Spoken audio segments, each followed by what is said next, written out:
Sumate a Psicoanálisis en el Aire.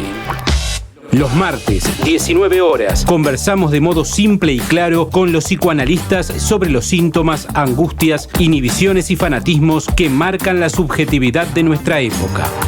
Conduce Ariel Hernández por AM 1390. Radio Universidad. Hola, ¿cómo están? Bienvenidos a un nuevo programa de Psicoanálisis en el Aire. Mi nombre es Ariel Hernández. Hoy vamos a estar trabajando acerca de un tema muy importante para mi gusto. Tenemos dos invitados de lujo. Porque, hay algo en la dimensión del cuerpo, ¿no? Estamos habitados por un cuerpo que es un cuerpo hablante, pero que a la vez es hablado. Estos cuerpos no son sin el impacto que tienen las palabras en cada uno de nosotros. Son cuerpos que están exaltados, desbordados, cuerpos que algunas veces se enlazan con otros, otras veces estos cuerpos quedan más bien en un campo de lo solitario. Entonces, hay cuerpos que están abatidos, eufóricos. Sobre todo tenemos un cuerpo sexuado, que después vamos a ir trabajando un poco esta dimensión que nada tiene que ver con la sexualidad de la biología, del genoma, ¿no? Entonces, hay experiencias que tenemos en nuestros cuerpos que en cierto punto habitamos y que no tenemos que confundir con qué somos esos cuerpos. Entonces, sin muchas más vueltas, vamos a presentar a nuestra primera invitada. Ana Cecilia González, psicoanalista en Buenos Aires, miembro de la Escuela de la Orientación Lacaniana EOL y la Asociación Mundial de Psicoanálisis AMP, doctora en Filosofía de la Universidad Autónoma de Barcelona, máster en Clínica Psicoanalítica de la Universidad de San Martín, IDAES, docente de la Maestría en Clínica Psicoanalítica UNSAM-IDAES del Instituto Clínico de Buenos Aires y el Instituto Oscar Mazota, docente de Psicoanálisis Orientación Lacaniana, Clínica y Escritura, Facultad de Psicología de la UBA, autora del libro Arreglofóbicos, Cuerpo, Goce y Espacio, compiladora del libro denominado Interpretar, Investigar, Inventar, Problemas Clínicos, colección Cuadernos del Instituto Clínico de Buenos Aires, y su último libro, Cuerpos Desbordados, Lecturas Psicoanalíticas. Entramos en tema entonces, porque vamos a hablar del cuerpo desde una perspectiva. Tu libro lo dice un poco, lecturas psicoanalíticas. Entonces, ¿cómo entiende el psicoanálisis de la orientación lacaniana el cuerpo? Bueno, vos lo anticipaste un poco en la introducción. A mí me parece que lo central que hay que comprender de nuestro abordaje es esa relación entre los cuerpos y las palabras. Hay como una cita de Lacan que yo uso en el epígrafe de este último libro, que donde dice exactamente eso, que es en el encuentro, me gusta la palabra encuentro, entre el cuerpo y las palabras, donde algo se esboza, es decir, donde algo se produce, y esa es la alianza en la que tiene lugar la experiencia analítica, ¿no? Ese es el surco en el que cavamos cada día en las consultas, en los diferentes espacios donde sostenemos esta práctica. Y de hecho es conocido que ese fue el invento, ¿no? Y más bien el descubrimiento freudiano. El invento fue el modo de abordarlos, pero el descubrimiento freudiano a partir de las histéricas decimonónicas fue justamente entender que el lenguaje y las palabras inciden en el cuerpo de este bicho un poco raro, bípedo y parlante que es el humano, ¿no? Y que eso podía producir síntomas tan específicos como anestesias, parálisis, contracturas. Insisto, Freud lo descubre, pero es Lacan, ¿no? Jacques Lacan, el psicoanalista francés, quien mantuvo siempre el foco sobre esa tensión entre las palabras y los cuerpos, y de hecho me parece que se puede hacer un recorrido por toda su enseñanza y ver cómo a lo largo de todos esos años él intenta con diferentes fórmulas, diferentes esquemas, diferentes aproximaciones, dar cuenta de esa relación, de esa tensión, ¿no? Es un esfuerzo enorme el que Lacan hace, de aprender los efectos de ese encuentro. Y por otra parte, me parece que es importante subrayar que en psicoanálisis tenemos esta idea del cuerpo como un cuerpo que se produce como tal en su encuentro con el lenguaje y la lengua, más específicamente, pero que no tenemos una idea ontológica del cuerpo, no decimos lo que un cuerpo es. Tenemos toda una serie, un abanico muy amplio de conceptos que nos permiten aproximarnos al cuerpo o a lo que los cuerpos muestran y padecen o también gozan en la experiencia analítica, pero que no son necesariamente una definición, no hay una definición del cuerpo, sino una serie de nociones que nos aproximan a eso que se presenta como, por ejemplo, un cuerpo erógeno, dice Freud, ¿no? un cuerpo fuente de las pulsiones, objeto de la libido narcisista, el yo como superficie corporal. Menciono algunas por dar algún ejemplo. Con Lacan tenemos el cuerpo agitado por el goce, efecto de la langue o de la lengua, que es un elogismo que le introduce, la unidad corporal adquirida mediante la identificación en el estadio del espejo, el cuerpo que el parletre, ¿no? El ser hablante adora y del cual cada uno es síntoma, ¿no? Tenemos como, digo algunas, podría decir muchas más, pero son como toda una serie de nociones para situar algo de esta relación de los cuerpos y las palabras, ¿no? Pero que, insisto, ninguna dice lo que un cuerpo es, sino que nos permiten abordar esa relación desde diferentes aristas, de diferentes ángulos. Uno puede ir situando los distintos aspectos del cuerpo, distintas aristas que se pueden poner de relieve, no solo en las conceptualizaciones. Me gustó mucho esto que traías acerca de cómo el psicoanálisis se encuentra con los cuerpos vinculados con Freud y esas, por ejemplo, esas parálisis del guante blanco, ¿no? Esa dimensión donde había esas histéricas de esa época, tenían ciertas presentaciones sintomáticas que no cuadraban con la legalidad de la época del discurso médico y que Freud a eso que quedaba por fuera ese cuerpo, digamos, ¿no? Que no respondía a la legalidad del discurso médico, le supo dar una lectura y una interpretación. Me gustó eso que nos haces pensar. Parece muy interesante poder hacer esta diferencia, ¿no? Entre el cuerpo de la medicina y el cuerpo para el psicoanálisis, que no es ontológico. Me encantó cómo lo presentaste. Estos cuerpos entonces son impactados por discursos. ¿Cómo impactan? ¿Cómo es este lazo entre cuerpos, discursos? Me parece que conviene empezar por explicar brevemente qué queremos decir por discurso, que es un término que tiene una especificidad para Lacan, que quizás justamente en el discurso corriente, cuando uno dice discurso, se imagina a alguien hablando. Pero cuando Lacan dice discurso, lo que está queriendo formalizar y conceptualizar son modos de lazo social. Lacan tiene una teoría de los que se conoce como la teoría de los 4 discursos, el del amo, el de la histeria, el universitario y el del analista, que son maneras en las que los cuerpos se enlazan. Luego va a formalizar una quinta variante, a la que por otra parte llama un pseudo discurso por sus efectos, que es el discurso capitalista. Y hay otro que me parece importante mencionar, que es el discurso de la ciencia, que si bien Lacan no lo formaliza nunca, está presente en toda su enseñanza como una preocupación constante, porque no en vano Lacan va a decir, en su Seminario 14 específicamente, pero seguramente en más sitios, este es el que recuerdo, que esta es la era de la ciencia, porque es verdad que ese discurso tiene su imperio, dice Lacan. Con lo cual, si yo tuviera que decir lo primero que me parece relevante y lo que investigué especialmente en este último libro es eso, cuáles son los efectos del discurso de la ciencia sobre los cuerpos hablantes y en todas sus variantes, en todos sus registros.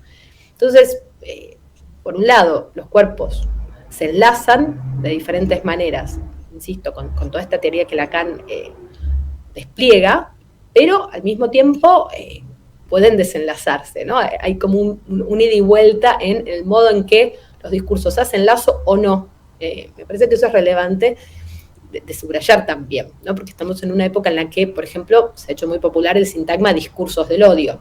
Esto no es algo de lo que Lacan o el psicoanálisis habla específicamente, esto es algo tomado más bien de la sociología o de otras disciplinas, y justamente ahí de lo que se trata es de romper el lazo, ¿no? De hacer emerger un modo de decir y un modo de dirigirse al otro que violenta, que produce justamente lo contrario. Los discursos que Lacan, conceptualiza, uno, por ejemplo, el discurso del amo, que es del cual él va a partir, ¿no? Porque en la tradición filosófica de Hegel, él va a tomar la dialéctica del amo y el esclavo y va a formalizar este discurso. Dice, es un discurso en el cual se trata de que las cosas marchen, ¿no? Que las cosas funcionen. El discurso del amo está para eso y tiene que ver con la tarea imposible de gobernar. Yo pensaba que un ejemplo muy concreto al cual todos podemos remitirnos ahora fácilmente es el episodio o el acontecimiento, mejor dicho, pandemia, donde el discurso del amo, con apoyo en el discurso científico, instauró toda una serie de medidas sanitarias en los diferentes países, si bien con algunas discrepancias o algunas diferencias, a las que, bueno, tuvimos que estar durante un tiempo todos acatarlas para evitar un colapso mayor, ¿no? Había algo de que eso funcione en vías de prevenir un colapso mayor, ¿no? Y a mí me parece interesante algo que dice Éric Laurent, que es otro referente de nuestra orientación lacaniana, y él dice, bueno, si los cuerpos fueron atrapados por ese discurso, si algo de los cuerpos se dejó, ¿no?, tomar en esas medidas que en algún momento fueron muy, muy estrictas, es por el papel que tuvo la angustia, es por la angustia que uno consentía, ¿no? Y hay que decir que algunos sujetos no consentían tanto, eso también varía según los sujetos,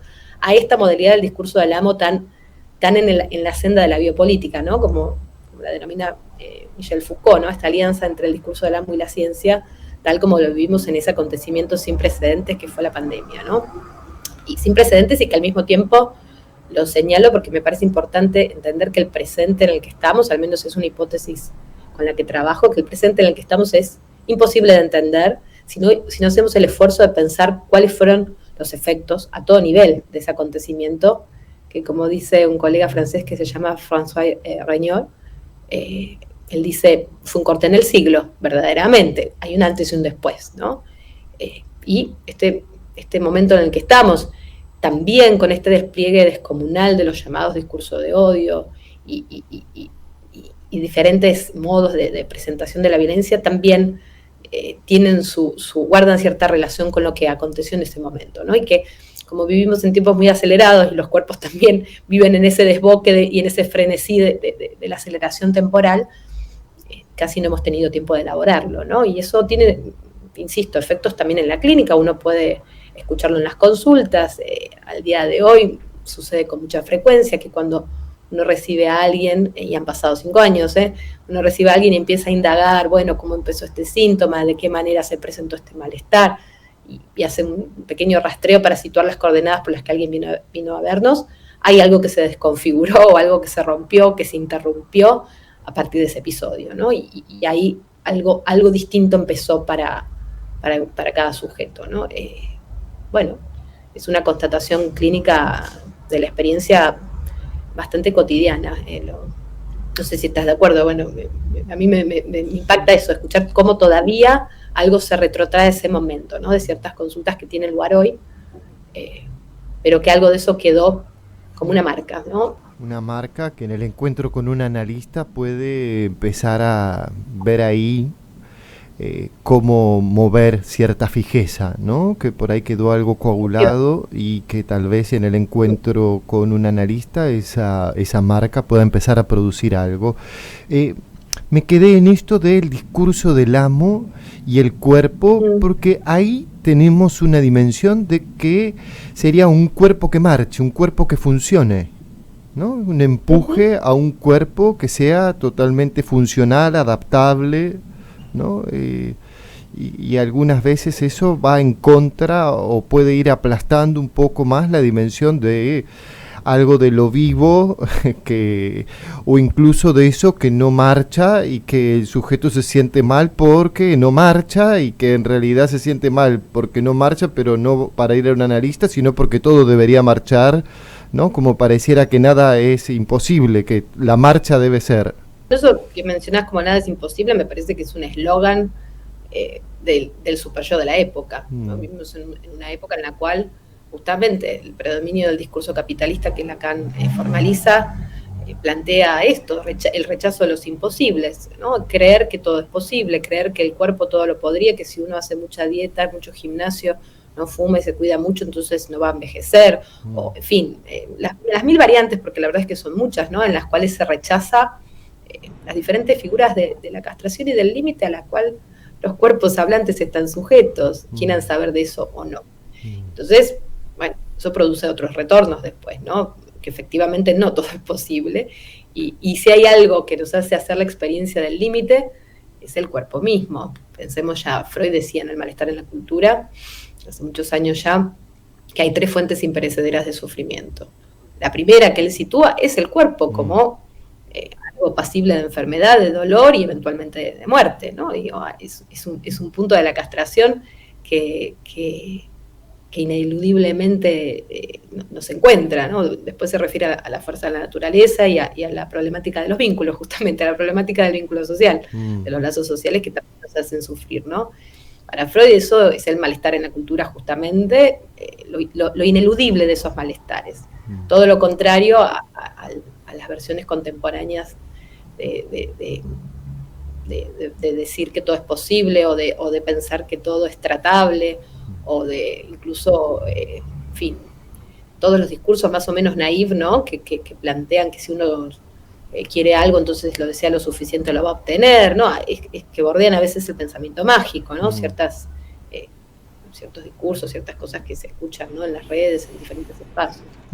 No sé si estarías de acuerdo, pero escuchándote y pensando un poco, se me iba ocurriendo esta idea de cómo algo deslizaste, ¿no? Estamos también en una época que rechaza el efecto del deterioro, ¿no? De ese cuerpo más ligado al orgánico. Hay como todo, ¿no? Estos niños que nacen y que ya nacen con la primer foto con un filtro, ¿no? Pareciera que no es tanto el estadio del espejo, sino que es el estadio del filtro, ¿no?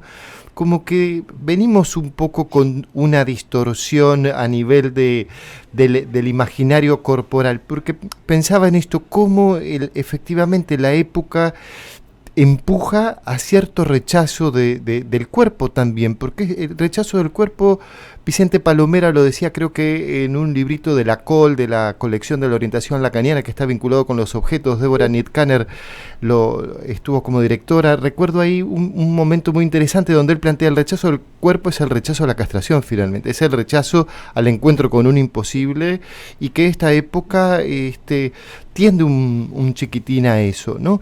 Tu libro se llama, este último, ¿no? Cuerpos desbordados, lecturas psicoanalíticas. Te quería preguntar un poco sobre esta dimensión de los desbordes. Mira, yo uso cuerpos desbordados en toda su polisemia. Uh-huh. Es una expresión que me gusta porque me permite captar como varias cosas a la vez. Por un lado, cierta idea de desmesura, ¿no? Que está un poco también estás mostrando la tapa en ese collage precioso que una artista vasca me regaló para la tapa del libro, que es una preciosura. Algo de esto, de la desmesura, del tropel de cuerpos, de la cantidad innumerable de cuerpos que somos también, los cuerpos hablantes en este mundo, pero también de la ausencia de jerarquía, de orden, de relato, ¿no? De cierto desorden aleatorio de los cuerpos tal como existen, ¿no? Esto lo tomo en un sentido, si se quiere, más filosófico. Pero por otra parte, decir cuerpo desbordado, más en el terreno de la clínica o en el terreno de nuestra experiencia analítica, es darle cierto nombre también al afecto que embarga el cuerpo, ¿no? y que lo desbarata, que lo desdibuja en sus límites imaginarios, que lo pone en jaque de alguna manera. La irrupción de un goce que siempre está entre el vacío y el exceso, que siempre es a destiempo, que siempre son muy poco o mucho, ¿no? Hay algo de la inadecuación, ¿no? De nuestros cuerpos a una satisfacción total de la que hacemos experiencia desde siempre, ¿no? También es justamente el cuerpo, ya no el organismo, sino lo desbordado de ese organismo por su relación con el otro que ya está ahí cuando el sujeto adviene, ¿no? Con el gran otro, el que llamamos el gran otro. En definitiva, uso cuerpos desbordados para hablar del desajuste radical y sin retorno de los cuerpos en tanto que hablantes, ¿no? Hay algo de esos cuerpos que no están sujetos absolutamente, como vos decías, a las leyes biológicas, no se rigen por esas leyes, muchas veces las impugnan incluso, que es lo que la histeria le mostró a Freud, pero siempre con un gran sufrimiento para el sujeto, ¿no? No en vano Freud inventó este dispositivo para tratar ese enorme sufrimiento de las mujeres y hombres que lo consultaban.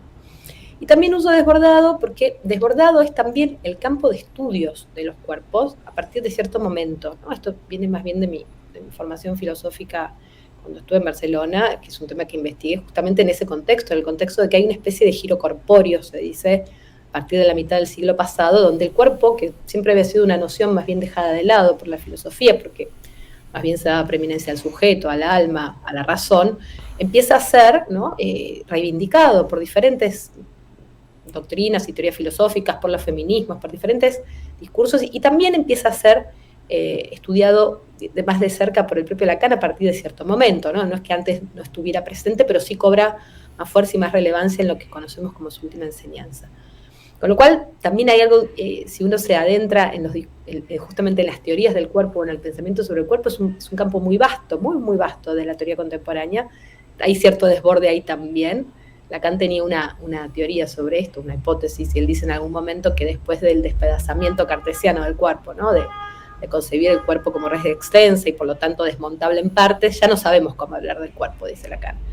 Y yo agregaría, y sin embargo no paramos de hablar de él, ¿no? Es casi justamente por eso mismo que no logramos detenernos.